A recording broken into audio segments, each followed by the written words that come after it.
What is going on? Kind of an odd duck episode. This was partly just one watch and partly almost a new series of a perfect watch. I think I may have found a perfect watch. I think Christopher Ward may have accidentally made a perfect watch. Let's check it out.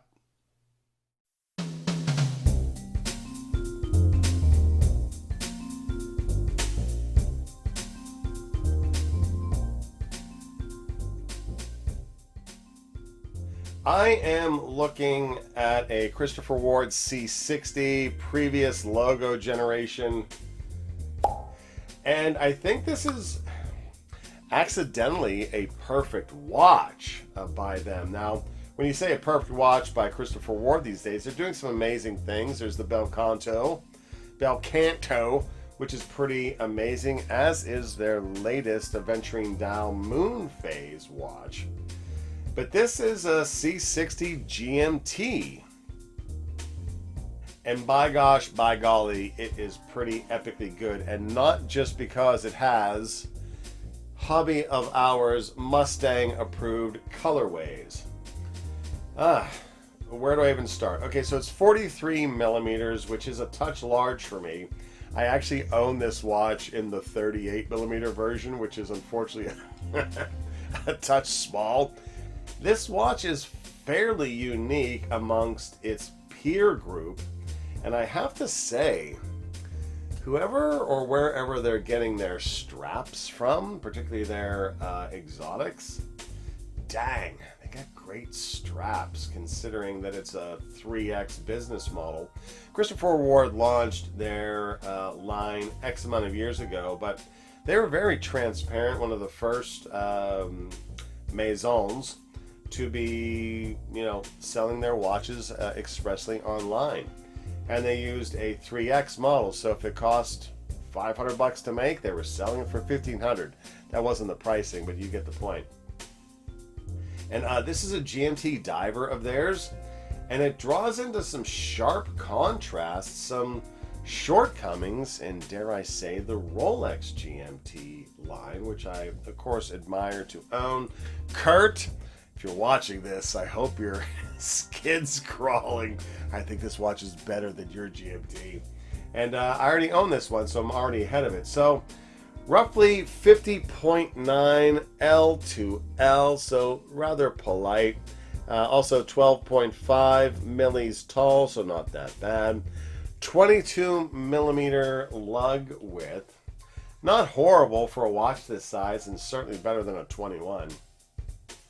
But 600 meters, and that's pretty epically good, and especially for a GMT. And there's no reason the Rolex GMT shouldn't have the exact same water resistance as the Subby. It's basically a Submariner with a GMT bezel and GMT complication.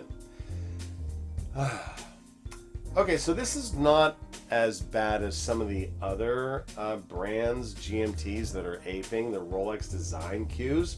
We've got very, very different hands here, and they've borrowed the wave dial from Omega, although they've executed it in black on this one. They also make white dial with a beautiful candy red bezel. They also make a lovely white dial with green bezel in this variant as well that I've owned, that I really ought not to have sold. But to the point, this has the absolute perfect bezel. Why do I say that? Well, it's got the GMT bezel, which means it's scaled for 24 hours, but it has that countdown from 0 to 15 like any other diver. It's unidirectional, which makes sense. This is fundamentally a dive watch with a GMT complication instead of something that's otherwise, but it's got that onion style hour hand, broadsword minute hand, and that trident second hand. The counterbalance, counterweight is coming around here. Let me zip it in. That beautiful trident hand, which is one of the first things that frankly attracted me to the Christopher Ward divers to begin with. And the GMT hand is very much a pointed triangle. So I was talking with Curt about what makes a perfect one watch, a just one watch collection. And that debate aside from things, we more or less determined it was a watch that could go swimming with you, but would also have an additional timing component that wasn't like just the second hand or three hand. So I'm hinting around a chronograph, but so many chronographs are not all that dive worthy because of water resistance. Now certainly there are some with screw down pushers or whatever, but a lot of the chronographs don't really shape up when it comes to meeting a dress requirement.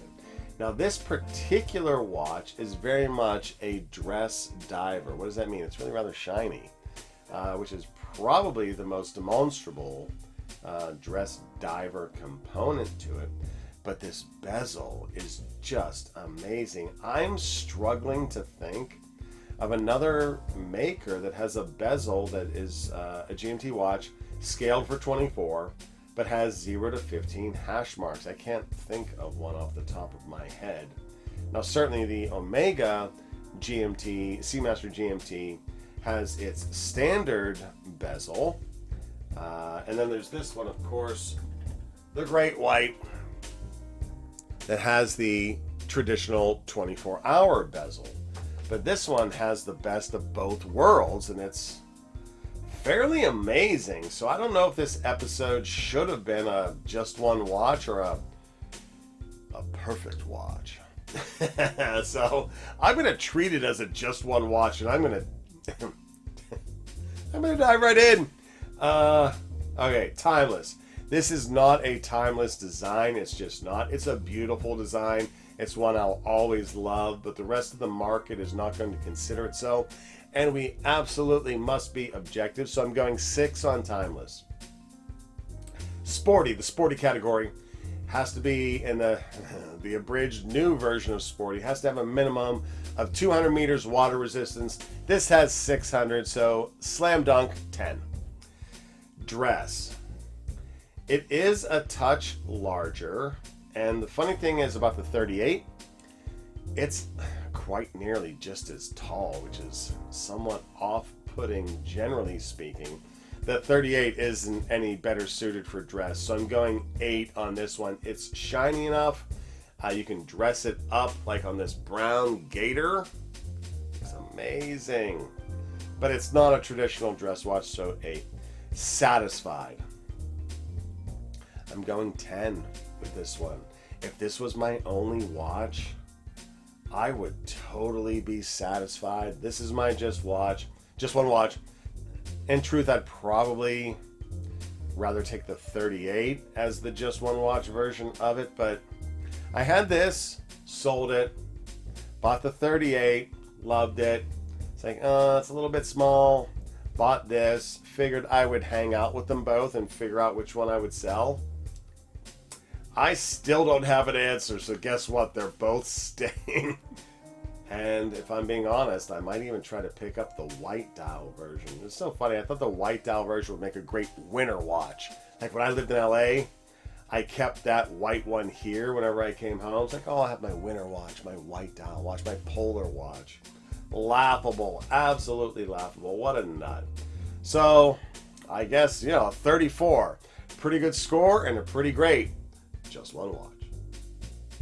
If you'd like to support the channel, head over to hobbyofhours.com. We've got artwork, coffee mugs, hats, t-shirts, and even a watch book. 1001 Watch Designs, Volume 1.